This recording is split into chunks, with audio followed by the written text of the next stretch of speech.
एक साधु देश भ्रमण के लिए पैदल निकला हुआ था। एक बार रात हो जाने पर वो किसी गांव में आनंद नाम के व्यक्ति के दरवाजे पर रुका। आनंद ने साधु की खूब सेवा की। दूसरे दिन आनंद ने बहुत सारे उपहार देकर साधु को विदा किया। साधु ने आनंद के लिए प्रार्थना की, भगवान करे तू दिनों दिन बढ़ता ही रहे। साधु की बात सुनकर आनंद हंस पड़ा और बोला, अरे महात्मा जी, जो है ये भी नहीं रहने वाला। साधु आनंद की ओर देखता रह गया और वहां से चला गया। 2 वर्ष बाद साधु फिर आनंद के घर आया और देखा कि सारा वैभव समाप्त हो गया है। पता चला कि आनंद अब बगल के गांव में एक जमींदार के यहाँ नौकरी करता है। साधु आनंद से मिलने गया। आनंद ने अभाव में भी साधु का स्वागत किया।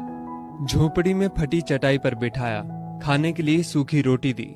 दूसरे दिन जाते समय साधु की आंखों में आंसू थे। साधु कहने लगा, हे भगवान, ये तूने क्या किया? आनंद पुनः हंस पड़ा और बोला, महाराज, आप क्यों दुखी हो रहे हैं? महापुरुषों ने कहा है कि भगवान इंसान को जिस हाल में रखे, इंसान को उसका धन्यवाद करके खुश रहना चाहिए। समय सदा बदलता रहता है और सुनो, ये भी नहीं रहने वाला। साधु मन ही मन सोचने लगा, मैं तो केवल भेष से साधु हूँ, सच्चा साधु तो तू ही है आनंद। कुछ वर्ष बाद साधु फिर यात्रा पर निकला और आनंद से मिला तो देखकर हैरान रह गया कि आनंद अब तो जमींदारों का जमींदार बन गया है।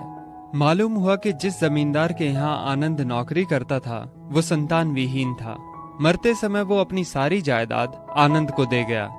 साधु ने आनंद से कहा, अच्छा हुआ वो जमाना गुजर गया, भगवान करे अब तू ऐसा ही बना रहे।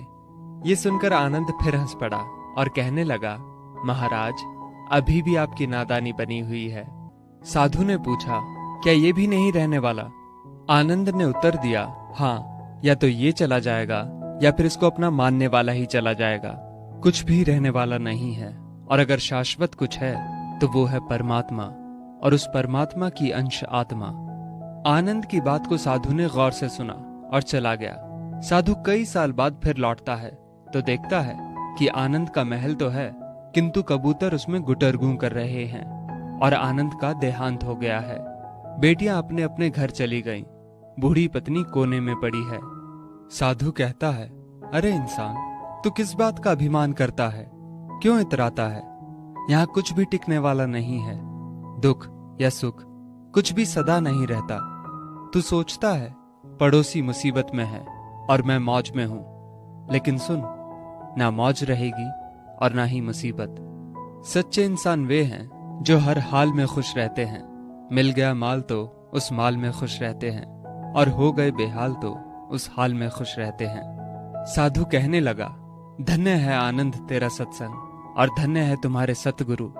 मैं तो झूठा साधु हूं, असली फकीरी तो तेरी जिंदगी है। अब मैं तेरी तस्वीर देखना चाहता हूं, कुछ फूल चढ़ाकर दुआ तो मांग लूं। साधु दूसरे कमरे में जाता है तो देखता है कि आनंद ने अपनी तस्वीर पर लिखवा रखा है, आखिर में ये भी नहीं रहेगा।